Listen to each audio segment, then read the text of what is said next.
Hoje, Rio Branco completa 141 anos de fundação, ocorrida no dia 28 de dezembro de 1882, quando ainda era Seringal Volta da Empresa, hoje Calçadão da Gameleira. Pelo menos esta é a data mais oficial entre as hipóteses, já que não existe nenhum documento oficial que comprove este dia tão especial para os acreanos e principalmente aos riobranquenses. E para nos contar um pouco mais dessa história, ninguém melhor que o historiador professor Marcos Vinícius. Professor, como começa então a fundação de Rio Branco? Na verdade, começou como um seringal, como todo o resto dessa região, que não era indígena, era seringal. Então, segundo as memórias dos antepassados, dos que aqui chegaram, 28 de dezembro de 1882, Nelton Maia, com uma turma de trabalhadores, chega aqui no estirão da volta da empresa e decide que aqui era um bom porto para ele se estabelecer e abrir seu seringal. E assim foi feito. Nesse dia, 28 de dezembro, ele funda o Seringal Volta da Empresa, mas logo ele descobre que ele não é seringalista e decide abrir uma casa de comércio. Já em 1884, ele funda a Casa Niemeyer e Companhia e começa a vender terrenos para outros comerciantes se estabelecerem aqui no porto da Volta da Empresa. Então, o que era para ser um seringal, naturalmente, espontaneamente, se transforma num povoado. Um povoado que anos mais tarde, já em 1904, ele foi oficializado com o nome de Vila Rio Branco. E essas datas, professor, que inclusive geram muitas polêmicas com relação ao que pode ser e o que não pode ser? Existe uma concepção equivocada, a meu ver, de pensar que a cidade surgiu no primeiro distrito, quando foi desapropriada as terras do Seringal Empresa e foi fundada o que queria que fosse uma cidade, que era Penápolis. Só que a cidade da Volta da Empresa, agora já Vila Rio Branco, já existia há mais de 20 anos. O problema, o que se contrapõe a isso, é que lá há um documento, um termo de desapropriação das terras do Seringal Empresa, que não tem documento nenhum porque foi uma cidade espontânea.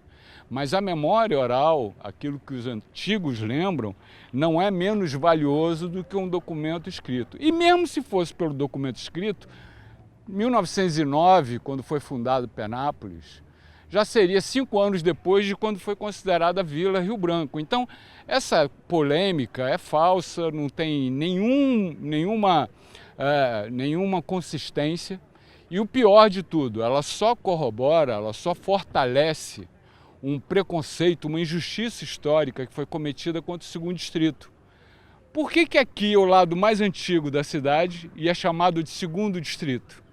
Era para ser o primeiro, porque é o lado mais antigo da cidade.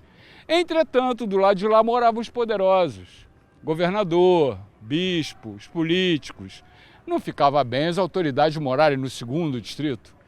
Então, quando a cidade foi unificada em 1912, Penápolis e a Vila Rio Branco, prevaleceu o nome Rio Branco, comprovando a predominância do lado de cá sobre o lado de lá, porque aqui era o lado vivo do comércio, dos bares, do cinema, das festas. Lá era o lado oficial, burocrático.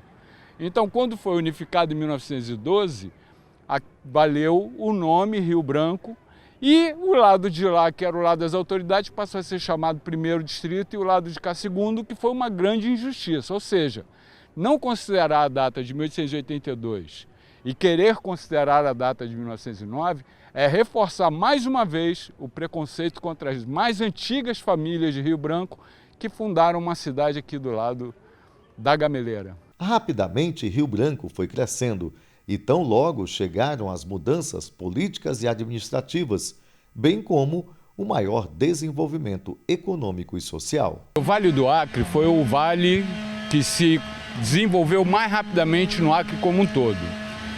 Foi mais intensamente, rapidamente ocupado. Aqui tinha uma riqueza de seringueira muito grande, maior do que no Purus. O Juruá demorou mais a ser ocupado, até pela resistência indígena.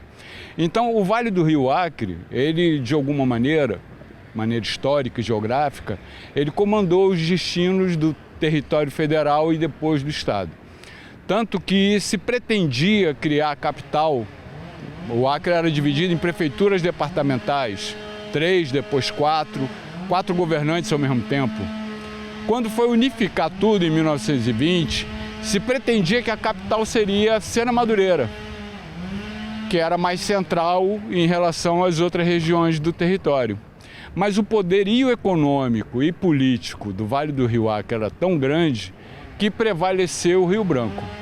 Então, desde 1920, Rio Branco se tornou a capital do território federal do Acre, unificado, e depois do estado do Acre. Com isso, recebeu naturalmente as maiores fatias de verbas públicas destinadas ao antigo território e depois ao estado do Acre, levando a um processo de desenvolvimento mais acelerado em relação a outros.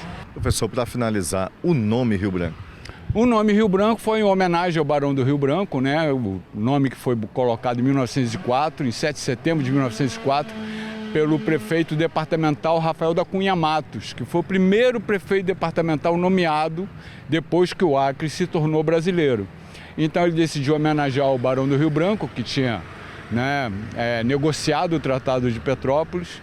E é uma pena, né? Porque na beira do Rio Acre leva o nome de um outro rio que não é o Rio Acre, é um rio branco.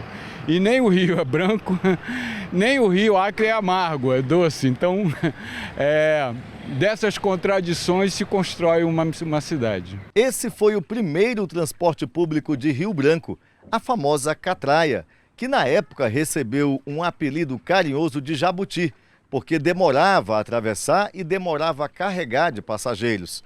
Mas tinha uma grande vantagem: era de graça. Quem pagava era a prefeitura do município. Dona Maria Rosa, há 20 anos, trabalha de catraeira. É daqui que ela tira até hoje o sustento da família. Dona Maria, há 20 anos a senhora trabalha com isso? 20 anos. O que significa isso para a senhora? Legal, né? Porque eu tirei o sustento de casa daqui. No porto da Catraia do bairro 15, também encontramos o funcionário público Raimundo Lira, que também ainda utiliza o que um dia foi o primeiro transporte público da capital dos acreanos. Raimundo, há quanto tempo você utiliza esse meio de transporte? Há muito tempo, acho que uns 15 anos. Você sabia que esse foi o primeiro transporte público de Rio Branco? Não, na verdade não. O que você acha? Sabendo. Rapaz, isso aqui é viável, né? Aqui é bem rápido. Para quem está aqui no 15 aqui, passar para cá, para o Porto Velho, muito bom. As catraias foi o primeiro transporte público, não tinha nem carro, nem ônibus nessa cidade, mas eram as catraias que levavam e traziam o povo. E não só o primeiro transporte público, mas o primeiro transporte público gratuito. Porque além das catraias que você pagava para atravessar, tinha uma catraia do governo, que o povo apelidou de Jabuti, porque era lento. Porque o Jabuti só saía depois que estava cheio de passageiro. E cheio de passageiro demorava mais para atravessar, mas mesmo assim valia a pena, que pelo menos o Jabuti era de graça.